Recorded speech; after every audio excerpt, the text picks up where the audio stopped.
그 말소 기준 권리가 뭐였죠? 네. 네. 내가 얘기하려는 게 그거예요. 지금 모범생이시네. 저당, 근저당, 압류, 가압류, 그리고 경매 기입 등기가 있고, 그리고 담보 가등기가 있고, 전세권인데 전세권이 경매를 신청했을 때 이거 있다고요. 자, 저당, 근저당, 압류, 가압류, 경매 기입 등기, 담보 가등기. 얘네들은 다 뭐냐면 담보잖아요. 담보. 내가 계속 얘기하잖아요. 말소 기준 권리는 결국엔 담보라고 얘기를 했다고. 근데 이 전세권인데 얘가 경매를 신청하면 얘가 말소 기준 권리가 돼요. 근데 얘는 소멸이 돼요. 경매를 신청한 전세권은 얘는 배당받으면서 소멸이 돼버리는 거예요. 그러면은 이 의미는 뭐냐면 얘가 5억짜리 아파트에 전세권이 예를 들어서 4억이 걸려 있었어요. 얘가 신청을 했어. 얘가 말소 기준 권리가 됐어요. 근데 낙찰이 3억이 됐어. 그러면 얘는 얼마를 받아가? 3억을 받겠죠. 뭐 기타 등등 몇백만 원 빼고. 그럼 나머지 1억은 어떻게 되냐 그거야. 나머지 1억을 낙찰자가 물어줘야 되느냐 안 물어야 되느냐 그 문제예요. 근데 법에 보면 얘는 말소가 된다 그랬다고. 경매를 신청한 전세권은 안 물어줘도 되는데 소멸이래. 이렇게 법에 써 있어요. 뭐라고 써 있냐면 민사집행법 제91조에 4항에 3항의 경우 그중 전세권의 경우에는 전세권자가 88조에 따라 배당 요구를 하면 매각으로 소멸된다라고 법에 딱 찍혀 있어. 내가 이제 이 얘기를 하고 있는 거야.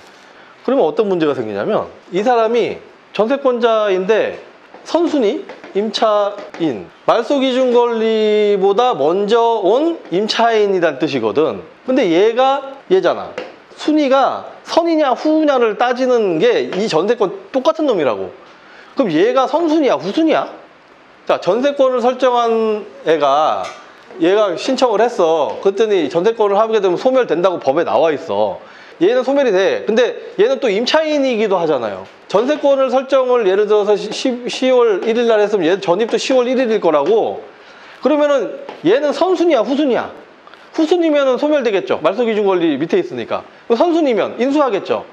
어떻게 되는 거야? 얘는? 그렇지. 선순위가 되는 게 맞아.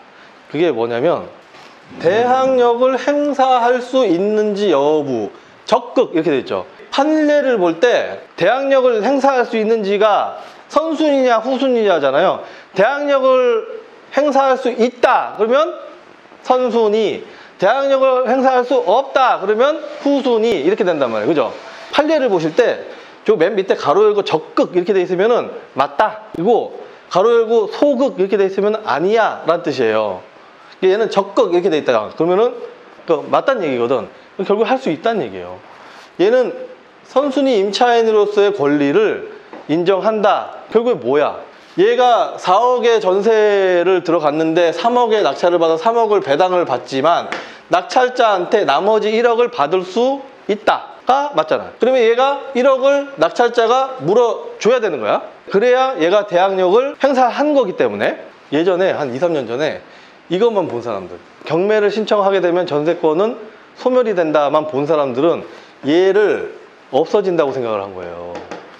안 물어줘도 된다고 생각을 한 거야. 그래서 입찰을 막 들어간 거야. 그래서 재판까지 하게 된 거예요, 이게. 그래서 재판을 했더니 얘를 인정해 주라는 거예요. 뭐냐면 이 사람은 임차인의 지위와 전세권자의 지위를 동시에 갖고 있는 사람이야.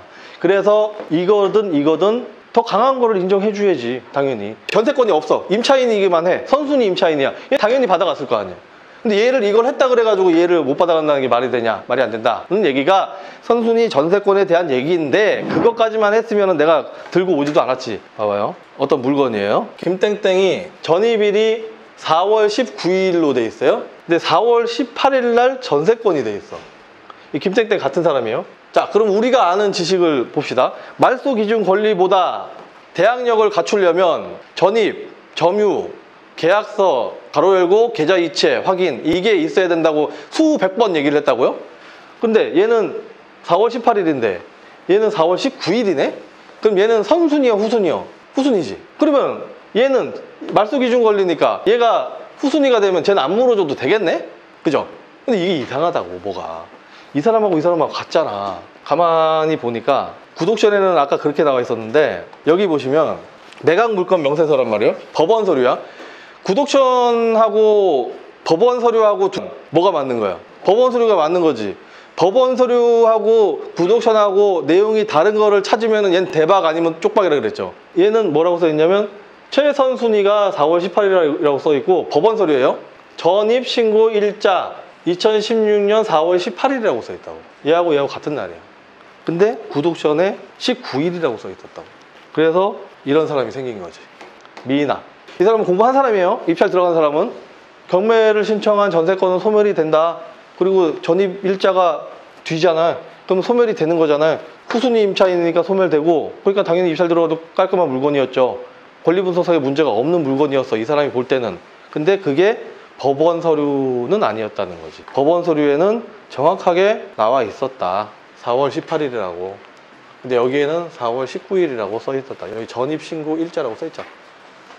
거기다가 요거 있잖아요, 요거. 요거 보면 뭐라고 써 있냐면, 내가 확대해 놨는데, 대항력이 인정되고 물어줘야 한다고도 친절하게 써 놓았습니다. 여기 써 있다니까, 여기에. 잔액은 매수인에게 인수됨을 주의하시기 바랍니다. 얘는 구독션에 여기에 무슨 전문가 멘트 써 있는 거 하고요, 법원 서류에 요 밑에 써 있는 거하고는 의미가 다른 거예요. 얘는 무조건 맞는 애고, 만약에 이게 틀리면 내가 이의제기를 해서 보증금이라도 갖고 올 수 있는 거고, 이게 틀리면은요, 구독션 사이트에다가 그냥 하소연하는 것밖에 없는 거야. 보증금 날리면서. 근데 이게 인수된다고 써 있더라. 근데 매각 물건 명세서를 안 보고 이 물건은 들어가면 좋겠다, 이거는 대박인 물건이겠다라고 해가지고 저한테 가지고 왔던 물건인 거지. 그래서 구독션 사이트를 너무 맹신하지 마셔라. 내가 뭔가 특수하거나 이걸로 해서 뭔가 대박을 칠 수 있을 것 같은 물건이면요, 여기에 나와 있는 얘네들 있잖아요, 전부 다 출력을 하셔가지고 형광펜으로 색칠을 하면서 보세요. 한 줄도 빼짐없이.